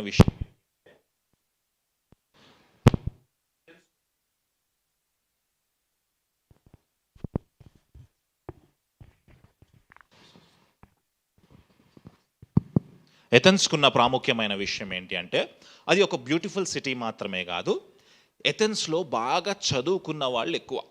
బాగా గట్టిగా చెప్పాలి. ఎథెన్స్లోంచే సోక్రటీస్ వచ్చాడు. సోక్రటీస్ ఎంతమందికి తెలుసు? ఎథెన్స్లోంచే ప్లేటో వచ్చాడు. సోక్రటీస్, ప్లేటో, వీళ్ళ పేర్లు వినలేదా? ఫిలాసఫీ చెప్తా ఉంటారు. వాళ్ళకి బాగా చదువు ఎక్కువైపోయి ఫిలాసఫీ మీద ఆధారపడతా ఉంటారు. బాగా తెలివి ఎక్కువైపోయి ఫిలాసఫీ మీద అంటే మన లాజికల్గా మన భాషలో చెప్పాలంటే రామ్ గోపాల్ వర్మ. ప్రతి ఒక్కడు బాగా పిచ్చిముద్ర ఏమో మాట్లాడుతుంటారు చూడండి ఇంటర్వ్యూలో. చాలా తెలివైన మాటలు మాట్లాడతారు వాళ్ళు చెప్పిన దాంట్లో సత్యం ఉంది అనిపిస్తుంది మనకు కూడా. అరే నిజమే కదా, ఇది కూడా కరెక్టే కదా అనిపిస్తుంది. సో ఎథెన్స్ ప్రాంతంలో ప్రతి ఒక్కడు రామ్ గోపాల్ వర్మ. ప్రతి ఒక్కడు బాగా చదువుకున్నవాడు, ప్రతి ఒక్కడు ఫిలాసఫీ చదివినవాడు. అంత మాత్రమే కాదు, ఎథెన్స్ ప్రాంతంలో 30,000 దేవుళ్ళ విగ్రహాలు ఉండేవాడు. ఎంత? ఒక నానుడు ఉండేది అప్పట్లో. ఒక నానుడు ఉండేది. ఎథెన్స్ ప్రాంతంలో మనిషిని వెతకడం కష్టము, దేవుణ్ణి వెతకడం ఈజీ అంట. మనిషి కనపడ్డా అంటే అన్ని విగ్రహాలు ఉంటాయి కళ్ళ ముందు, ఎక్కడ చూసినా విగ్రహాలే ఉంటాయి. ఈడెక్కడ దాక్కున్నాడో అని చూడాలి. మనుషులు తక్కువ, దేవుళ్ళు ఎక్కువ. బాగా చదువుకున్న వాళ్ళు ఉండే ప్రాంతం. అంత మాత్రమే కాదు, ఎథెన్స్ ప్రాంతము ఎథెనియా అనే ఒక దేవత పేరు మీద కట్టబడిన నగరము. చూద్దామా? నెక్స్ట్ ఫోటో చూద్దాము ఒకసారి. చూడండి, ఎథెనియా అనే ఒక దేవత పేరు మీద ఆ దేవత ఎథెనియా. ఆమె పేరు ఏం పేరు? ఎథెనియా అనండి. ఓకే, ఆమె పేరు మీద ఎథెన్స్ కట్టారు. ఓకే, ఆమెకు ఒక గుడి ఉంది. దాని పేరు పార్థెనాన్ అనండి, గట్టిగా అనండి. నెక్స్ట్ ఫోటో చూద్దాం ఆమె గుడి ఎట్లుంటుందో. ఇది ఆమె గుడి, ఇప్పుడు ప్రజెంట్ ఉన్న ప్లేస్, అప్పట్లో ఎలా ఉండిందో. ఎథెన్స్ ప్రాంతం ఎవరి పేరు మీద కట్టారు? ఎథెనియా పేరు మీద. ఆమె గుడి పేరేంటి? పార్థెనాన్. ఇప్పుడు ఆ ఎథెన్స్ ప్రాంతానికి పౌలు గారు వెళ్ళారు. ఒకసారి ఆలోచన చేయండి. ఆ ఎథెన్స్ ప్రాంతానికి ఇప్పటి వరకు ఎక్కడికి తిరిగాడు ఆయన? యూదుల సమాజ మందిరంలోకి వెళ్ళాడు, అన్యుల దగ్గరికి వెళ్ళాడు. బాగానే ఉంది. నేను ఇక్కడ వావ్ చర్చ్లో ఏదో చెప్తున్నాను, అక్కడ తిరిగాను, ఇక్కడ తిరిగాను, బాగానే ఉంది. కొన్ని ప్రాంతాలకు వెళ్తుంటే చాలా తెలివైన వాళ్ళు ఉంటారు. లాస్ట్ మంత్ అనుకుంటా, గుర్తుందా? ఎవరెవరు వెళ్ళాం? నేను, మహేష్, సాహిత్య అన్న ఒక సీక్రెట్ క్రిస్టియన్స్ గ్రూప్లోకి వెళ్ళి పరిచర్య చేస్తాం. సీక్రెట్ క్రిస్టియన్స్ వాళ్ళు బాగా తెలివైన వాళ్ళు, బాగా డబ్బున్న వాళ్ళు, ప్రతిదీ క్వశ్చన్ చేయగలిగే వాళ్ళు. వాళ్ళ మధ్య పరిచర్య చాలా కష్టం. చదువులేని వాళ్ళు తొందరగా సువార్త చెప్పొచ్చు, చదువున్న వాళ్ళు లాజికల్ క్వశ్చన్స్ అడుగుతారు. ఆలోచన చేయండి. అట్లాంటి ప్లేస్లోకి ఈసారి పౌలు గారు వెళ్తున్నారు. యూదుల దగ్గరికి వెళ్ళినప్పుడు ఫస్ట్ ఎక్కడికి వెళ్ళాడు? సమాజ మందిరంలోకి వెళ్ళి బుక్స్ ఓపెన్ చేశాడు. ఇదిగోండి సువార్త అని చెప్పాడు. అన్యుల దగ్గరికి వెళ్ళినప్పుడు ఏం చెప్పాడు? అయ్యా, ఈ సృష్టిని సృజించింది యేసుక్రీస్తు వారే, మహాదేవుడే, మీరు నమ్ముకోండి. మీకు వర్షాలు పడుతున్నాయి అంటే దేవుడి వల్లే పడుతున్నాయి, మీకు మేలు జరుగుతుందంటే దేవుడి వల్లే జరుగుతుందని వాళ్ళ భాషలో చెప్పాడు. ఇప్పుడు పౌలు గారి యొక్క స్టేట్ ఆఫ్ మైండ్ ఆలోచిద్దాం. పౌలు గారు ఎక్కడికి వెళ్తున్నాడు? ఎథెన్స్కి వెళ్తున్నాడు. ఎథెన్స్లో బాగా చదువుకున్న వాళ్ళు ఉంటారు, బాగా ఫిలాసఫీ తెలిసిన వాళ్ళు ఉంటారు. అంత మాత్రమే కాదు, ఎన్ని విగ్రహాలు ఉన్నాయి అక్కడ? 30,000 విగ్రహాలు. అంటే బాగా చదువుకున్నా సరే వాళ్ళకు ఒక విషయం అర్థమైంది, మన చదువు కంటే గ్రేట్ విషయం ఏదో ఉంది, మనకంటే గ్రేటర్ పర్సన్ ఎవరో ఉన్నాడు, దేవుడు ఉన్నాడని నమ్ముతున్నారా లేదా? నమ్ముతున్నారు కాబట్టి 30,000 విగ్రహాలు కట్టుకున్నారు. ఇక్కడ ఏం జరిగిందో చూద్దాం. 15వ వచనంలోకి వద్దాం.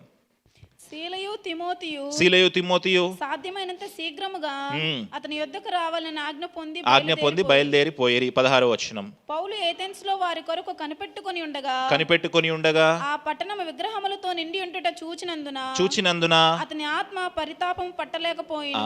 ఏమున్నాయంట పట్టణం అంతా? విగ్రహాలన్నీ చూసిన తర్వాత పౌలు గారు ఆత్మ పరితాపము పట్టలేదు. పరిశుద్ధాత్మ దేవుడు ఇన్స్టిగేట్ చేస్తున్నాడు.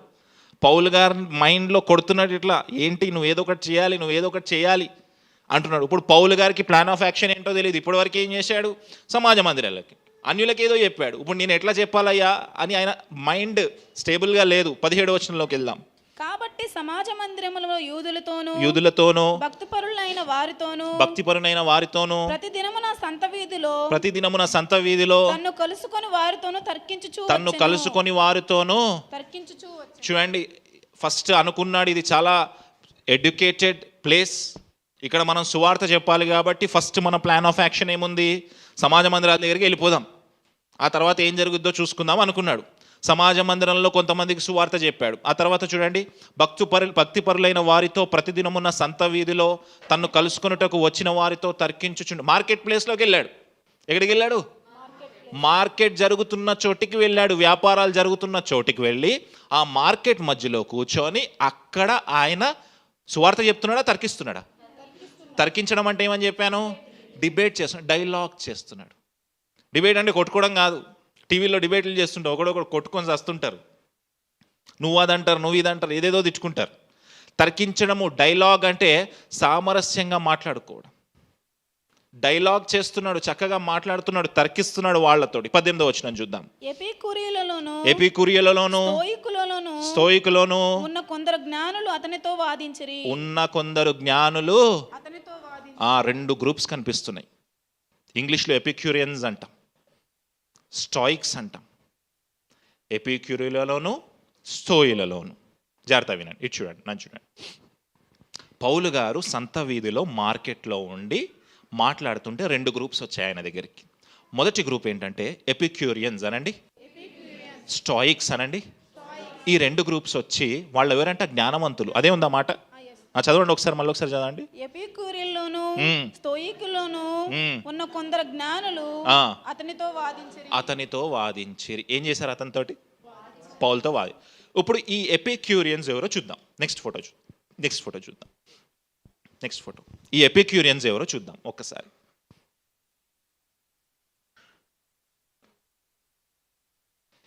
ఓకే, చూడండి, కనిపిస్తుందా? అందరికి కనిపిస్తుందా? ఈ ఎపిక్యూరియన్స్ ఏం నమ్ముతారంటే చనిపోయిన తర్వాత వేరే లైఫ్ లేదు అని నమ్ముతారు. ఏం నమ్ముతారు? వీళ్ళు ఏమి నమ్ముతారంటే ఎక్కువ అబ్స్టైనింగ్ ఫ్రమ్ బాడీలీ డిజైర్స్, అంటే మనకి ఏ కోరికలు ఉండకూడదు అని నమ్ముతారు. ఏం నమ్ముతారు? ఏ కోరికలు. దీన్ని ఎవరు స్టార్ట్ చేశారు ఈ ఫిలాసఫీని అంటే ఎపిక్యూరస్ అనే ఒక వ్యక్తి స్టార్ట్ చేశారు ఈ ఫిలాసఫీని. మనకి ఏ కోరికలు ఉండకూడదు. ఓకే, మనము కమ్యూనిటీగా ఉండాలి, అందరం కలిసిమెలిసి కమ్యూనిటీగా ఉండాలి. ఫ్రెండ్షిప్కి వాల్యూస్ ఇవ్వాలి, నాలెడ్జ్కి ఎక్కువ వాల్యూస్ ఇవ్వాలి. మోడరేట్ ఇన్ ఆల్ థింగ్స్ అంటే ఎక్కువ ఫుడ్ తినరు, లిమిటెడ్గా తింటారు. ఎక్కువ తాగరు, లిమిటెడ్గా తాగుతారు. ఎక్కువగా చేయరు, అన్నీ లిమిటెడ్గా చేస్తారు. అంత మాత్రమే కాదు, బట్టలు కూడా 2 జతలే ఉంటాయి వాళ్ళకి, 1 లేదా 2 జతలే ఉంటాయి. వీళ్ళు ఎపిక్యూరియన్స్ అనమాట. వీళ్ళు ఏమనుకుంటారంటే లైఫ్ని చాలా సాదా సీదాగా గడిపేయాలి అనుకుంటారు. ఎవరైనా గుర్తొస్తున్నారా మీకు? ఇప్పుడు కూడా ఇట్లాంటి వాళ్ళు ఉన్నారు. ఎవరు? ఇప్పుడు కూడా ఇట్లాంటి వాళ్ళు ఉన్నారు, ఎపిక్యూరియన్స్ లాంటి వాళ్ళు. బుద్ధిస్టులను చూసారు ఎప్పుడన్నా? బుద్ధిస్ట్ మాంగ్స్ అట్లనే ఉంటారు. వీళ్ళు ఎపిక్యూరియన్స్. అంత మాత్రమే కాదు, వీళ్ళకి చాలా ఇంపార్టెంట్ థింగ్ ఏంటంటే నాలెడ్జ్, జ్ఞానవంతులు. ఏంటది? జ్ఞానము బాగా ఎక్కువైన వాళ్ళు. సెకండ్ గ్రూప్ ఎవరు? ఎపిక్యూరియన్స్ తర్వాత ఎవరు? స్టాయిక్స్ ఏంటో చూద్దాం. నెక్స్ట్ ఫోటో చూద్దాం. ఇది స్టాయిక్స్ అన్నమాట. వీళ్ళు ఏం నమ్ముతారంటే be open to all types of situations in లైఫ్లో ఏ సిచ్యువేషన్ వచ్చినా దానికి మనం ఓపెన్గా ఉండాలా. సెకండ్ ఏంటంటే ప్రాక్టీస్ ఫిలాంథ్రపీ అంటే ఇవ్వడం, గివింగ్ నేచర్ ఎక్కువ. ఫిలాంథ్రపీని ఎక్కువ నమ్ముతారు. Connect your self to nature. దేనికి కనెక్ట్ అవుతారు? మనం దేనికి కనెక్ట్ అవుతాము? మనం గాడ్. వాళ్ళు దేనికి కనెక్ట్ అవుతారు? వాళ్ళు మదర్ నేచర్ అంటారు, భూమి తల్లి అంటారు. మదర్ నేచర్కి ఎక్కువ కనెక్ట్ అవుతారు. Leave your ego. ఏం విడిచిపెట్టాలి? మీలో ఎంతమందికి ఈగో లేదు అంటారు? చేతండి ఒకసారి. నాకైతే లేదు, దేవుని స్తోత్రం, హల్లెలూయా. మీలో ఎంతమందికి ఈగో లేదు? ఉందా అందరికీ? కష్టమే అయితే. Next, stand for your virtues. Next, stop controlling things. ప్రతిదాన్ని కంట్రోల్ చేస్తారు. నెక్స్ట్, ప్రొటెక్ట్ యువర్ టైంని చాలా సేఫ్గా వాడతారు. తర్వాత spend time in self reflection, అంటే సొంత ఏమంటాము సెల్ఫ్ రిఫ్లెక్షన్ అంటే తన్ను తాను ఎక్కువగా చూపించుకోవడానికి ఇష్టపడతారు. నేను ఎక్కువగా కనపడాలి. తర్వాత seek happiness with in you. Happiness ఎక్కడ వెతుక్కుంటారు వాళ్ళు? ఎక్కడ వెతుక్కుంటారు? మనకు ఆనందం ఎక్కడ వెతుక్కుంటాం మనం? ఎలా చెప్తారు? ఎట్లా చెప్తారు? పాట పాడతాంగా, నీలోనే పాడదాం ఒకసారి.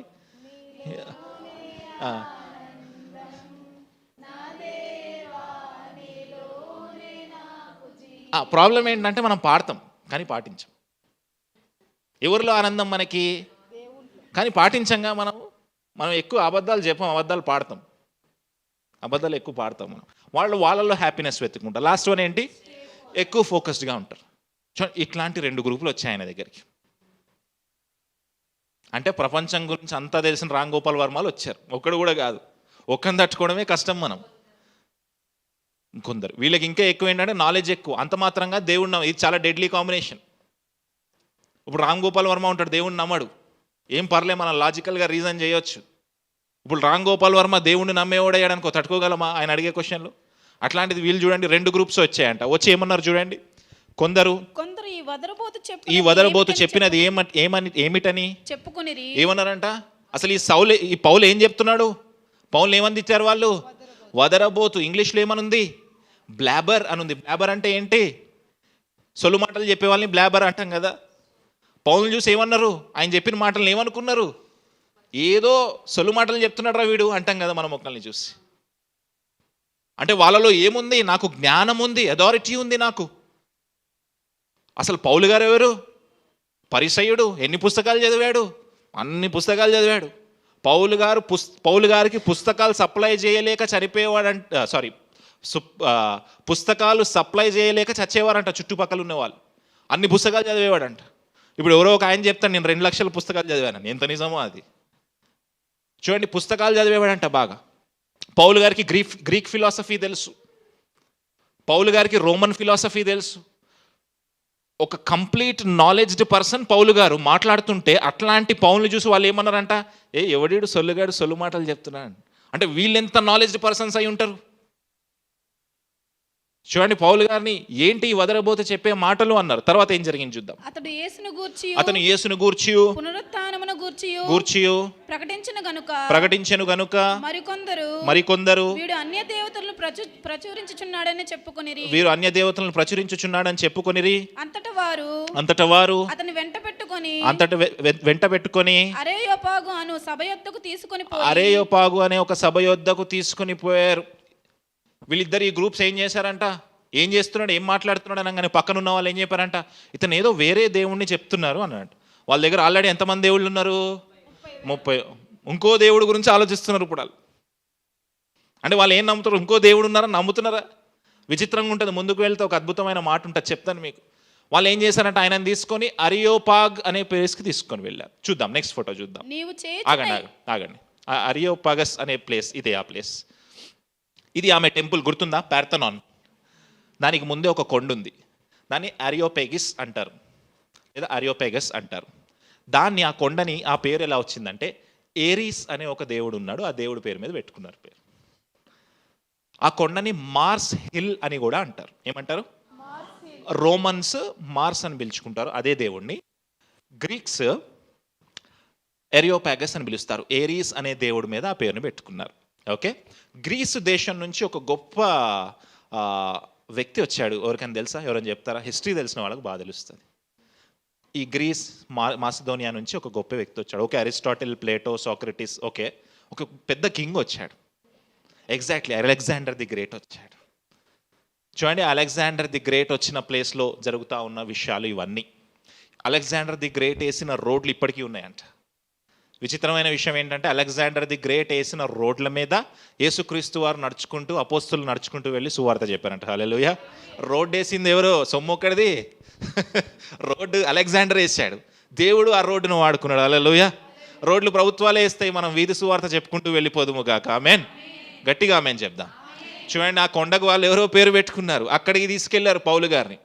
కొట్టారా పౌలు గారిని? చూసారా? చదువుకున్న వాళ్ళకి పనికి మాలినోళ్ళకి ఉన్న తేడా ఏంటో తెలుసా? చదువుకున్న వాళ్ళకి పనికి మాలినకి తేడా ఏంటో తెలుసా? ముందు ఆయన ఈ తెసలోనికియా పట్టణంలో ఉన్నప్పుడు పనికి మాలినోళ్ళు కొందరు చేరి ఇంటి మీద పడి యేసవును రాక్కొని వెళ్ళి కోర్టుకి ఇచ్చారు. కేకలు వేసుకుంటూ అల్లరి చేశారు. చదువుకున్న వాళ్ళు ఏం చేశారు? ఇక్కడ తిట్టారా పౌలు గారిని? కొట్లాడారా? రాళ్ళు ఇసిరారా? మంచిగా కొండ మీదకి తీసుకెళ్ళి డిబేట్ చేస్తున్నారు. చదువుకున్న వాళ్ళకి చదువు లేని వాళ్ళకి తేడా అది. ఎవరిని నేను కించపరచట్లే, నేను పెద్దగా ఏం చదువుకోలే, కించపరచట్లే. జ్ఞానం ఉన్నవాడికి జ్ఞానం లేని వాడికి తేడా అది. మెచ్యూరిటీ ఉన్నవాడికి మెచ్యూరిటీ లేని వాడికి తేడా అది.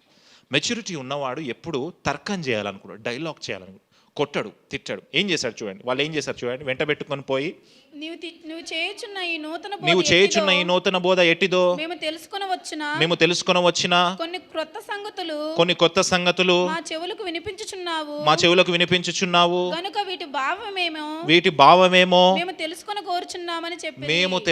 గోరుచున్నామని ఏం చేశారు? పౌలు గారిని కొండ మీద తీసుకెళ్ళి ఏం చేశారు? పౌలు గారిని కొండ మీద తీసుకెళ్ళి నువ్వు ఏం చెప్తున్నావో మేము వినాలనుకుంటున్నాము. We want to understand what you are trying to tell. We want to see what you are trying to portray. We want to understand the God which you are proclaiming. ఆసక్తి. పనికిమాలినోళ్ళు ఏం చేశారు? గొడవ చేశారు. చదువుకున్న వాళ్ళు, విద్యావంతులు ఏం చేస్తున్నారు? డిబేట్ చేస్తున్నారు, వినడానికి ఇష్టపడుతున్నారు. ఈ రోజులో చాలామందికి ఉన్న ప్రాబ్లం ఏంటంటే వినడానికి ఇష్టపడరు.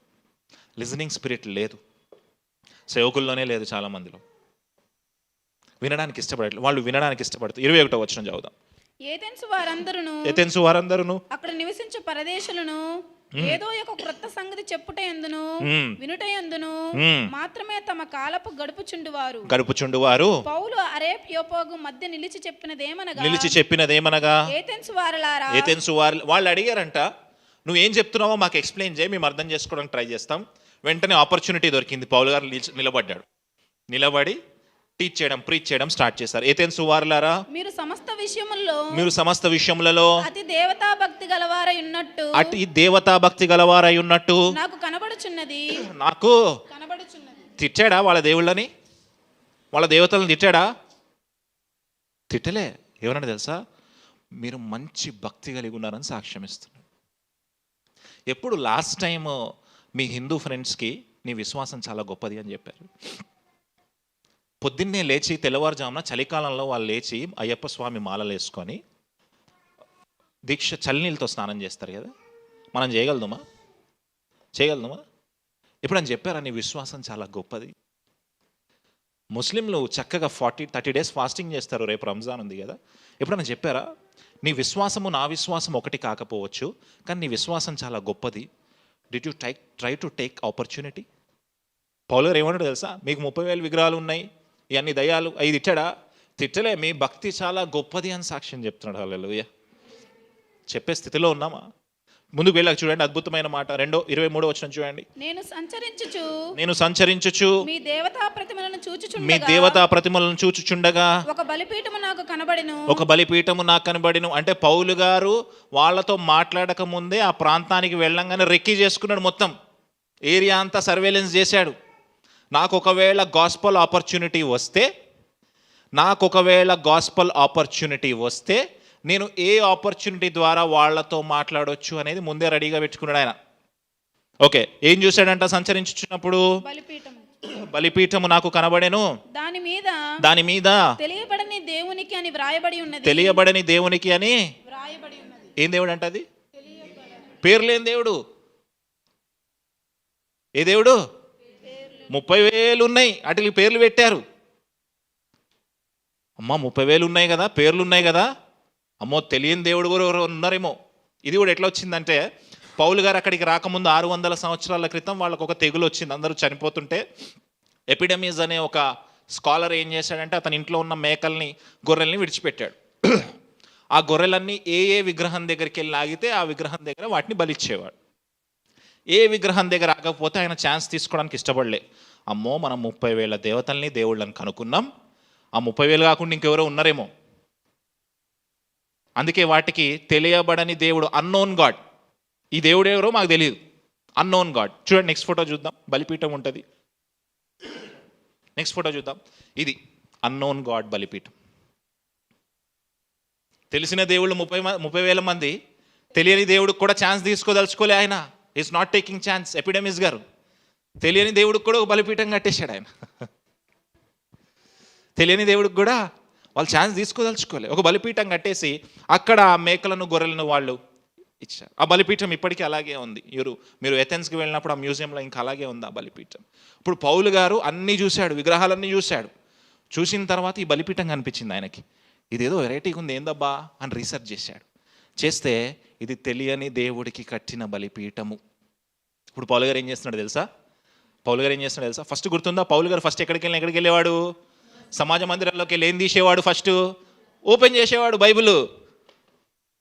అన్యుల దగ్గరికి వెళ్ళినప్పుడు ఏం ఓపెన్ చేసేవాడు? నేచర్ ఓపెన్ చేసేవాడు. ఇప్పుడు జ్ఞానుల దగ్గరికి వెళ్ళాడు, ఏం ఓపెన్ చేస్తున్నాడు? వాళ్ళ దాంట్లో ఉన్న బలిపీఠాన్ని ఓపెన్ చేస్తున్నాడు. చూడండి పౌలు గారిని ఎందుకు వాడుకున్నాడు దేవుడు. పౌలుకి ఏ సందర్భంలో ఎక్కడ ఎలా సువార్త చెప్పాలో తెలుసు. ఇంకో అద్భుతమైన మాట ఉంటుంది, ముందుకు వెళ్ళండి ఒకసారి. కాబట్టి మీరు తెలియక దేని యందు భక్తి కలిగి ఉన్నారు, దానినే నేను మీకు ప్రచురపరచుచున్నాను. ఏం వాడుకుంటున్నాడు? ఆపర్చునిటీ వాడుకుంటున్నాడు. ఈ తెలియని దేవుని యొక్క బలిపీఠం ఒకటి ఉంది కదా, ఆ దేవుడు ఎవరో మీకు ఇవాళ నేను చెప్పబోతున్నాను. ఒక మంచి ఆపర్చునిటీ వాడుకుంటున్నాడు. మీరు ఒక దేవుడికి తెలియక బలిపీఠం కట్టారు కదా, ఆ దేవుడు ఎవరో తెలుసా? చూడండి ముందుకు వెళ్ళాక చెప్తా. 24వ వచనం. జగత్తును అందలి సమస్తమును నిర్మించిన దేవుడు తానే ఆకాశమునకును భూమికిని ప్రభువునందున హస్తకృతమైన ఆలయములో నివసింపడు. చాలా సూదింగా చెప్తున్నాడు. చూడండి, మనుషులు తయారు చేసిన బిల్డింగ్స్ లో ఆయన ఉండడు.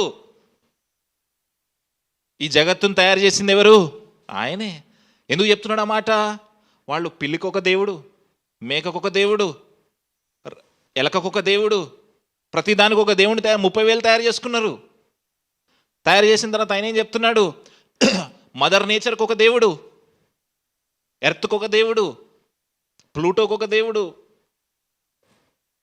వాళ్ళకేం చెప్తున్నాడు తెలుసా? జగత్తుకు, చదువుదాం వాళ్ళు ఒకసారి. జగత్తుకును అందలి సమస్తమును నిర్మించిన దేవుడు అంటే ఏం చెప్తున్నాడు? దీని అందరినీ నిర్మించింది ఎవరు?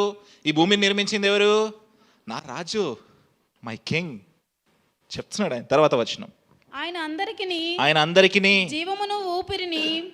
జీవమునకు ఊపిరికిని సమస్తమును దయచేయవాడు గనుక. ఏం చెప్తున్నాడు వాళ్ళకి? నువ్వు ఊపిరి తీసుకుంటున్నావు అంటే ఎవరి వల్ల? నా రాజు. ఈ భూమి తయారు చేసింది ఎవరు? నా రాజు. తర్వాత చూద్దాం. తనకు ఏదైనా కొదువై ఉన్నట్టు మనుషుల చేతులతో సేవింపబడువాడు కాదు. మరియు యావత్ భూమి మీద కాపురం ఉండుటకు ఆయన ఒకని నుండి ప్రతి జాతిని మనిషిని సృష్టించింది ఎవరు? ఆయనే. తర్వాత చూడండి. వారు ఒకవేళ దేవుని తడవుడాడి కనుగొందురేమో అని తను వెతుకు నిమిత్తము నిర్ణయ కాలమున వారి నివాస స్థలము యొక్క పొలిమేరలను ఏర్పరిచింది ఎవరు? ఎంతమందికి తోట ఉంది ఇక్కడ? చేయొద్దండి. తోట కానీ పొలం కానీ ఫెన్సింగ్ వేసుకున్నారా? ఫెన్సింగ్ ఎవరు వేశారు? రమేష్ గారు అంటున్నాడు నేనే వేసుకున్న ఫెన్సింగ్ అనుకుంటున్నాడు. నో, ఫెన్సింగ్ వేసింది ఎవరు? ఆయనే. నీకు ఊపిరిచ్చింది ఎవరు? ఈ భూమిని సృష్టించింది ఎవరు? నీ తోట బాగా పండుతుందంటే ఎవరి వల్ల? ఆయన వల్ల. నీకు మేలు జరుగుతుంది, నువ్వు సంతోషంగా ఉన్నావంటే ఎవరి వల్ల? ఆయన వల్ల. గొప్ప ఫిలాసఫీ ఏమైనా చెప్తున్నాడా వాళ్ళకి?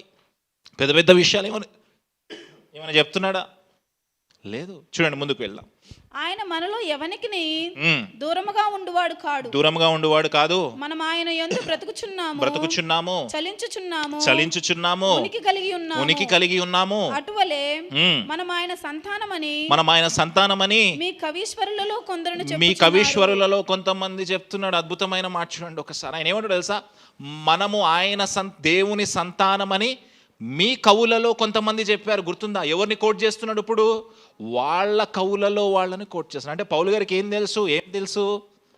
పౌలు గారికి ఏం తెలుసు? ఏం చదివాడు? వాళ్ళ ఫిలాసఫీ కూడా చదివాడు ఆయన.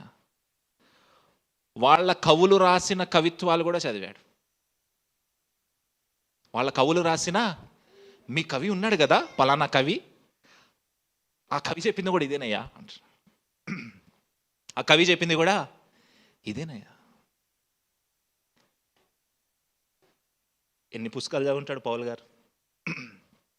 అథెన్స్ దేశానికి వెళ్ళి, గ్రీసు దేశానికి వెళ్ళి అక్కడ వాళ్ళ కవులు ఏం చెప్పారో వాళ్ళకు గుర్తు చేస్తున్నారు. ఒక మలయాళం కవి ఏం కవిత్వం చెప్పాడో చెప్పండి ఒకసారి, చెప్దామా? తెలుగు లేదన్న ఒక కవిత్వం చెప్పండి, చెప్పండి. సల్మా హిందీలో ఒకటి చెప్పు. మనకి తెలీదు. గురజాడప్పారావు ఏం రాశాడో మనకే తెలీదు, గుర్రం జాషువా ఏం రాశాడో మనకే తెలీదు. ఒకటి మాత్రం దేశం అంటే అది బాగా వస్తుంది మనకి.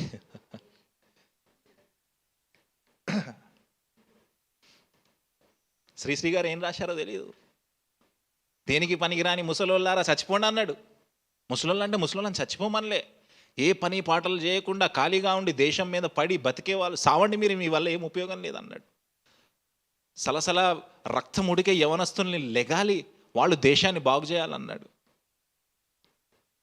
చూడండి, పౌలు గారు ఆయన లాంగ్వేజ్లో చదవడం మాత్రమే కాక ఆయనకు తెలుసా ముందు దేవుడు అక్కడ పంపిస్తాడని తెలుసా? కానీ పౌలు గారి జీవితంలో దేవుడు ఆర్కెస్ట్రేట్ చేస్తూ వచ్చాడు.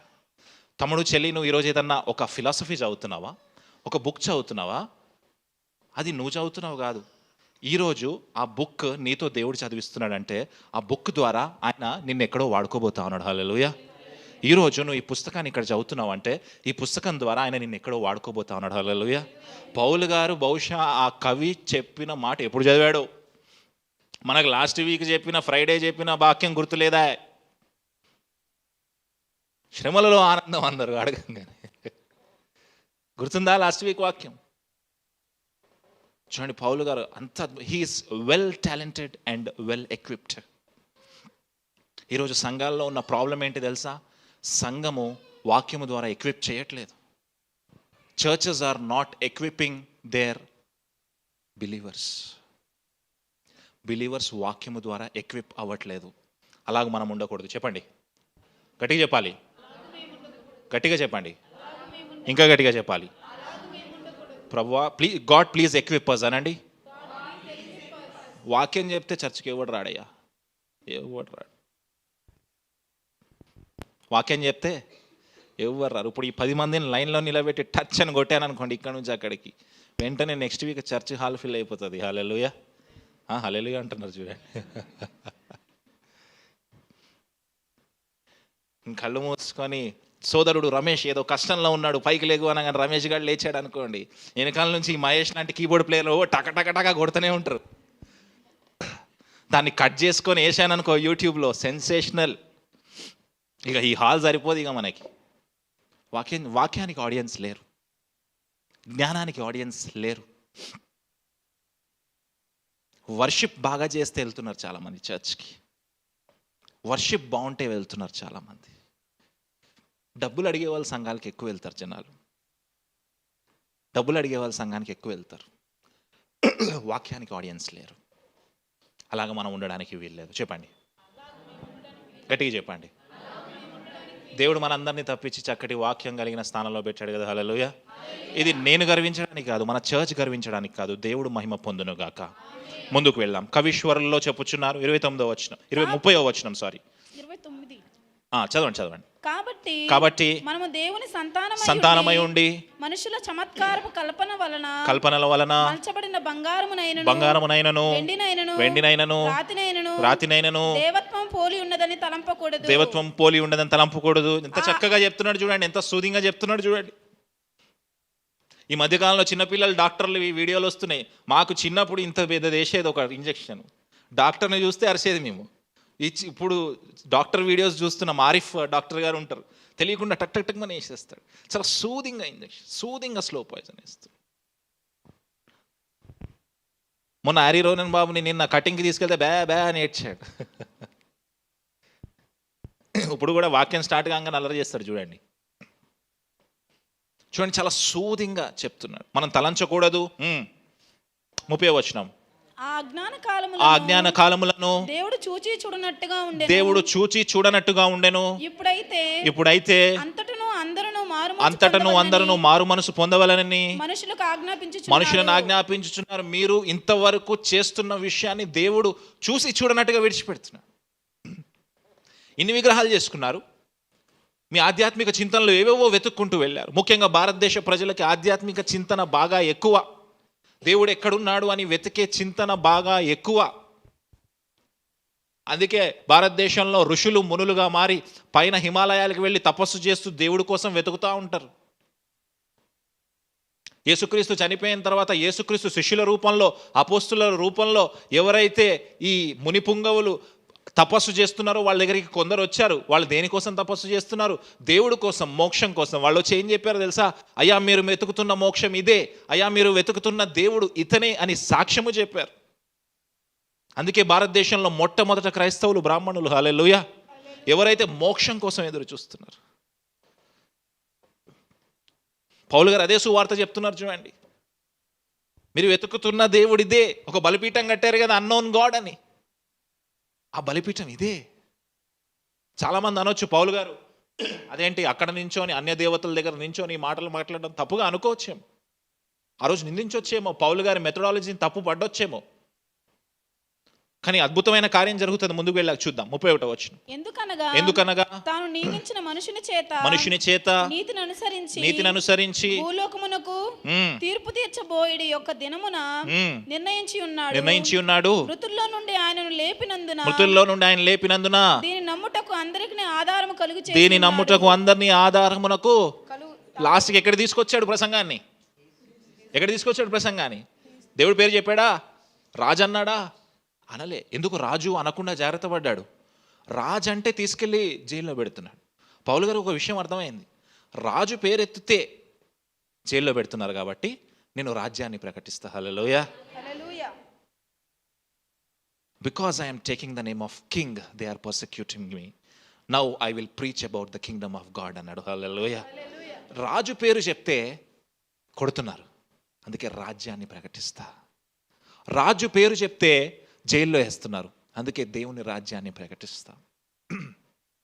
పౌలు గారు చూడండి, ఎక్కడైనా రాజు అనలేదు, యేసుక్రీస్తు అనలేదు, చక్కగా చెప్పాడు. 32వ వచనం. మృతుల పునరుద్ధానం గురించి వారు వినినప్పుడు కొందరు అపహాస్యము చేసిరి, మరికొందరు దీని గూర్చి నీవు చెప్పునది ఇంకోసారి విందుమని చెప్పి. ఆయన ఇదంతా చెప్పిన తర్వాత 3 రకాల రెస్పాన్సెస్ కనిపించాయి.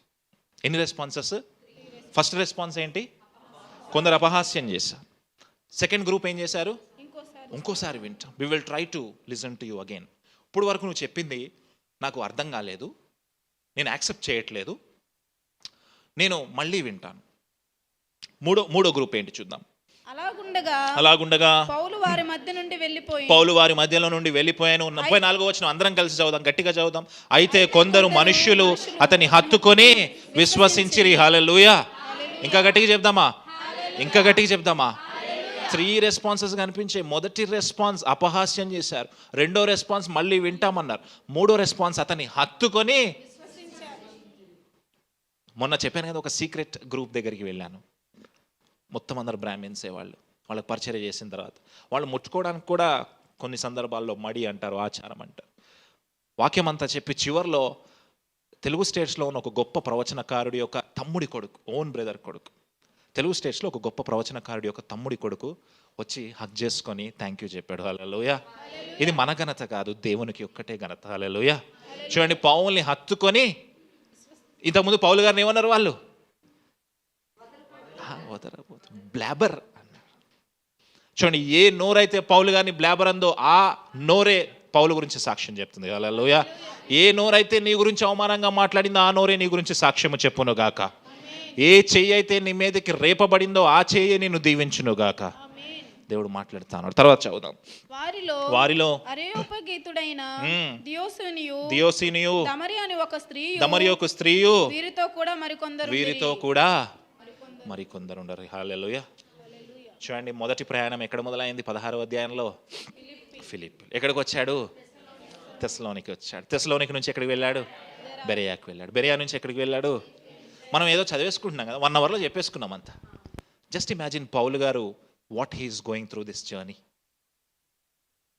ఎంత ప్రయాణం చేశాడు, ఎన్ని డబ్బులు ఖర్చు అయింది, ఎంత ఆకలితో ప్రయాణం చేశాడు, ఎన్నిసార్లు డబ్బులు లేవు, ఎన్నిసార్లు కోర్ట్స్కి ఈడ్చబడ్డాడు, ఎన్నిసార్లు కొట్టబడ్డాడు, ఎన్నిసార్లు అపహాస్యం చేయబడ్డాడు, ఎన్నిసార్లు నెగిటివిటీని చూశాడు? నేను అనుకుంటాను దాదాపు 90% నెగిటివిటీని చూశాడు నేను అనుకుంటాను.